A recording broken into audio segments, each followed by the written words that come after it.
Next, we're going to move on to Sutra 39, which is the final of the yamas. This is aparigraha, non-greed.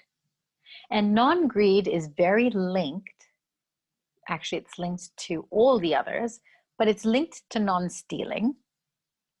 And it is also linked to brahmacharya, conserving your energy.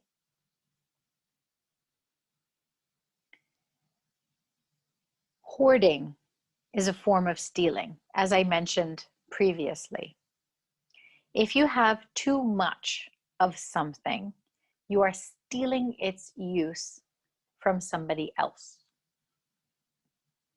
In our modern capitalistic society, we have too much of everything, too much stuff. In Hong Kong, it's actually quite a blessing because a lot of people move a lot, right? Because the rents are so crazy and they have to move from one apartment to the other to the other. And it's amazing how much stuff you accumulate, even in the period of 6 months, even after doing a spring cleaning. It is amazing how much stuff we accumulate. And so when you have so much of one thing, again, the more dense your physical space is and the more you hold on to physical objects, it impacts your mind. Have you ever had a messy office desk where you've got books and papers and it's just too crowded and you feel like you can't do any thinking? And then you clean out, you recycle, you get rid of old bills, you clean out the office, you throw away old stationery, pens that don't work, you wipe down your table, you get rid of junk. Suddenly you have a brighter, cleaner, less cluttered workspace. And you feel, wow, this has got such great energy. This is also the principles of feng shui, right? Uncluttered, clean spaces. Also the principles of Marie Kondo, clean, flowing. When you have what you need, you can even have a little bit more as long as it is not staying stuck and stagnant, because that stagnates your energy. So this is one practice of non-greed, not being wasteful. Another way to practice this is only taking on your plate what you will eat. And this is a very good practice because some of the times we tend to put more on our plate than we need, and sometimes we eat more than we should. So here's an interesting concept to practice non-greed. Take one plateful of food, and in that one plateful, make sure that there's enough for you to feel satisfied, but not too much for you to have any food waste. And then the practice is to finish the plate.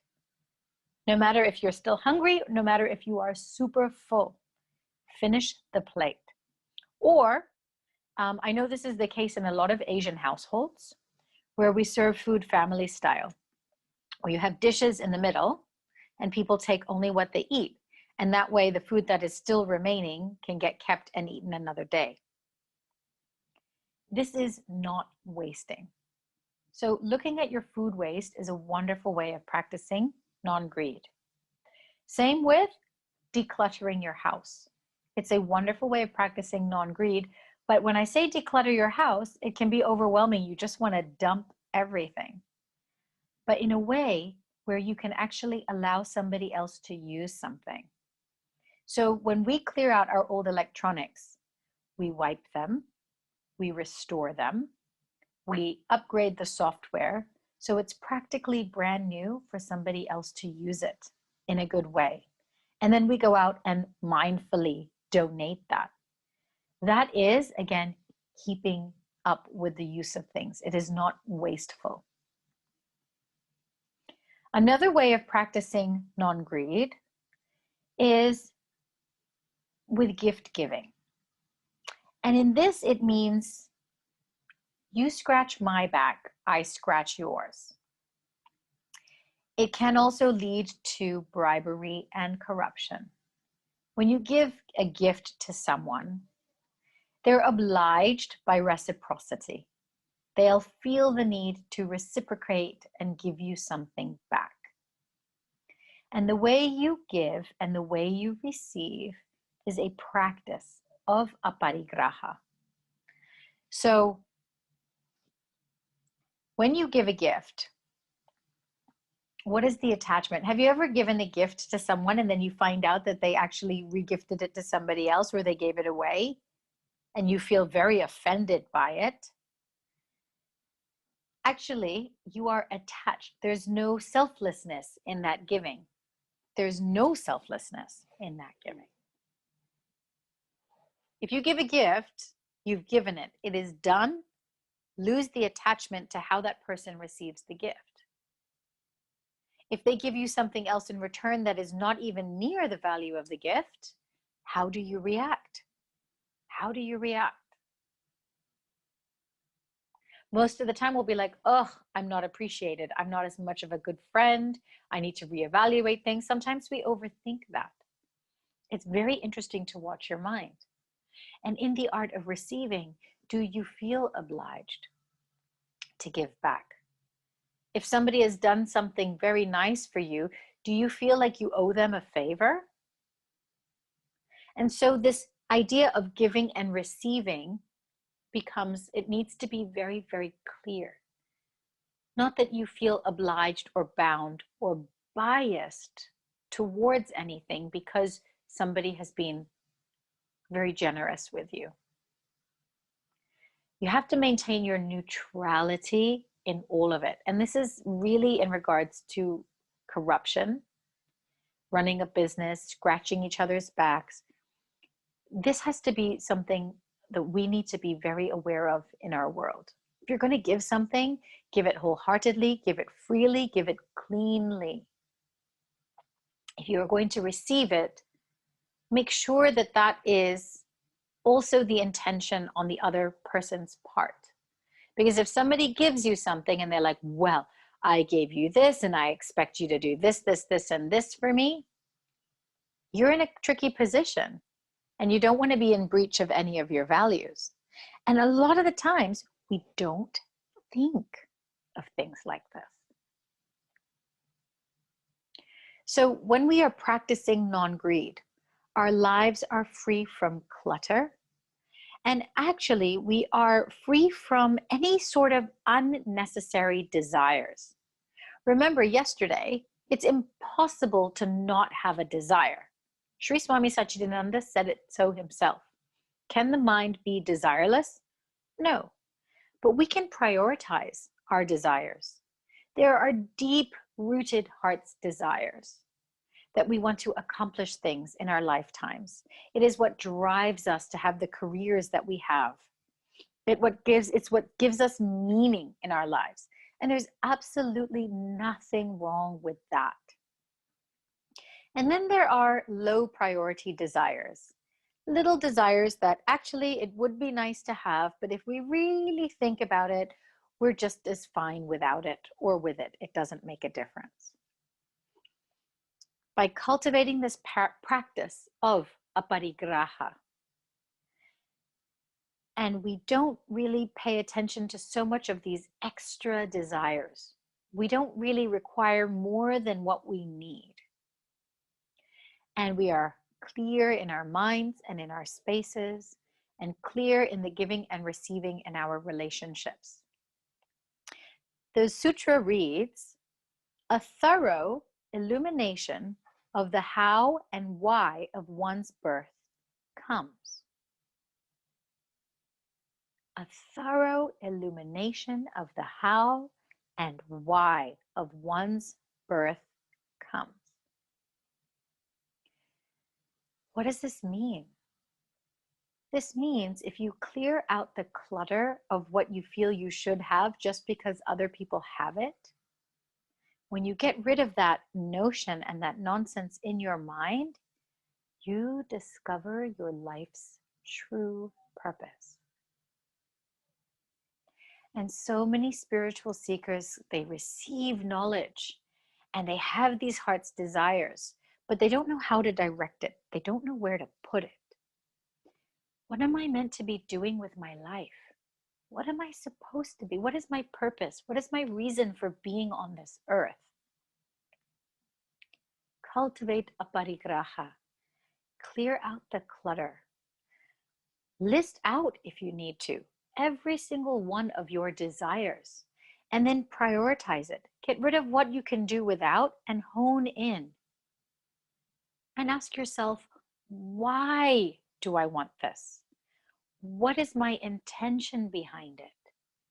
And then look at it in the context of your ahamkara, your ego. What is self-serving? What isn't? What is painful? What is painless?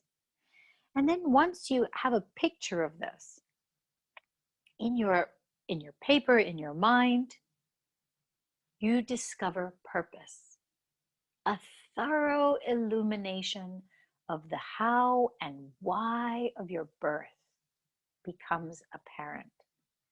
Doesn't that sound so wonderful?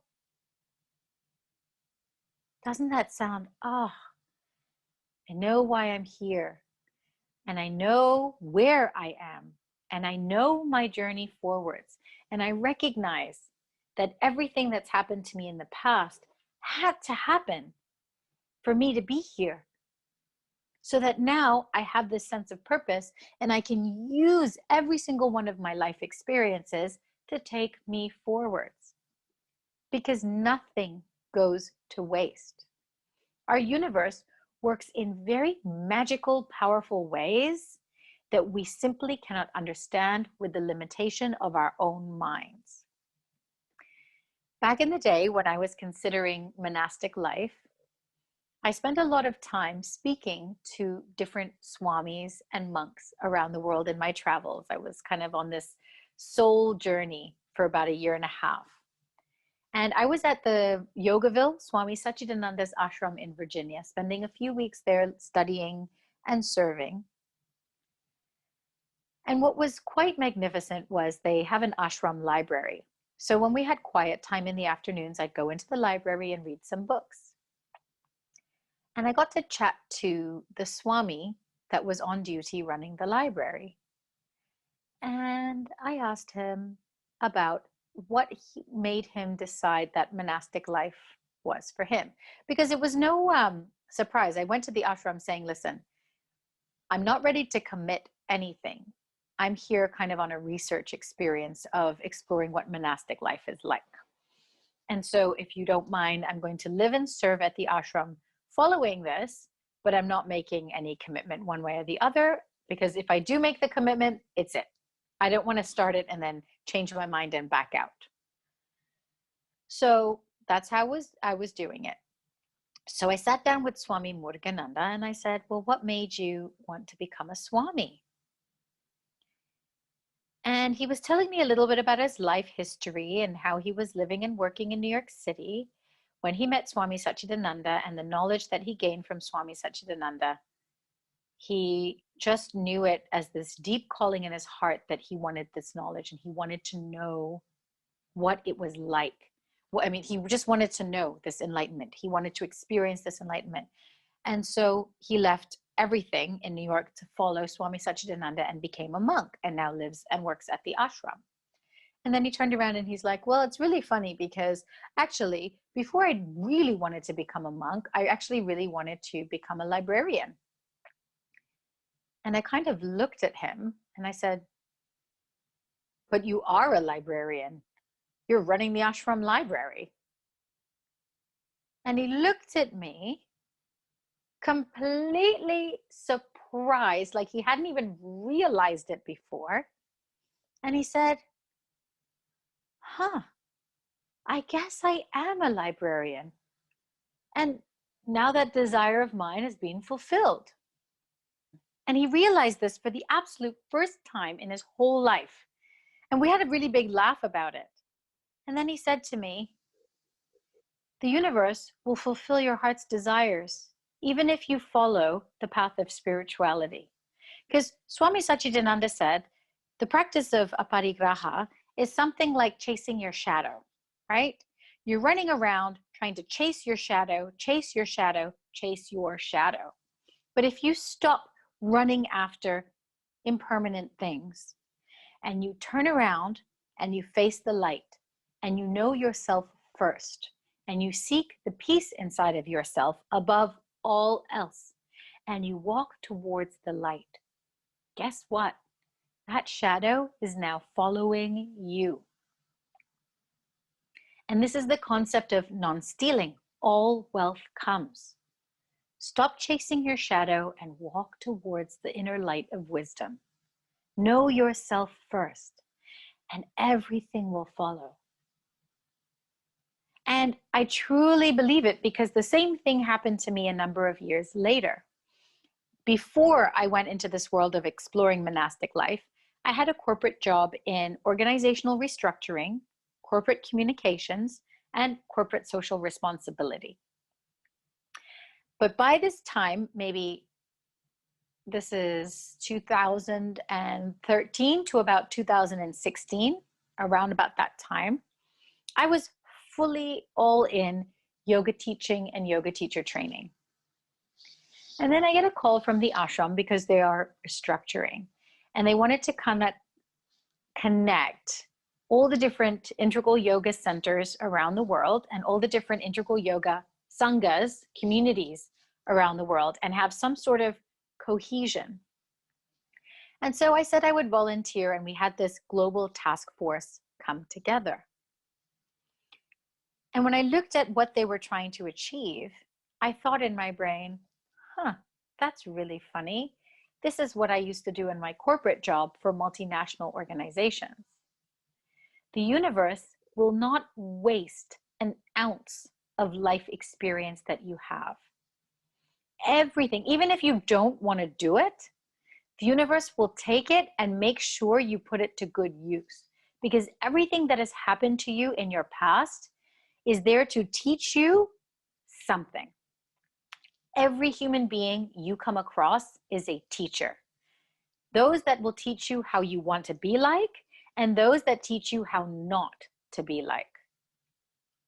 And it's up to you to discern, to decide who and how you want to be like. So if you have an accounting background and you are working in a spiritual environment, don't think that just by doing accounting you are not being spiritual. It is not separate. It is together. There's a great Buddhist proverb: before enlightenment, chopping wood, collecting water. After enlightenment, chopping wood, collecting water. You are still living in this world and functioning as a human being, as a daughter, as a son, as a mother, as a sister, as a colleague, as a friend. You still have to go through what is called your dharma, your life's responsibilities. But you go within and you realize your true self. What changes? Absolutely nothing changes. Yet, everything changes. Suddenly, you are still living life, still doing everything that you are doing, but you have a thorough illumination of how and why you are doing this. You get it. You see the big picture of your life, and you work hard towards it. And this is what happens when you cultivate a parigraha and you practice non-greed.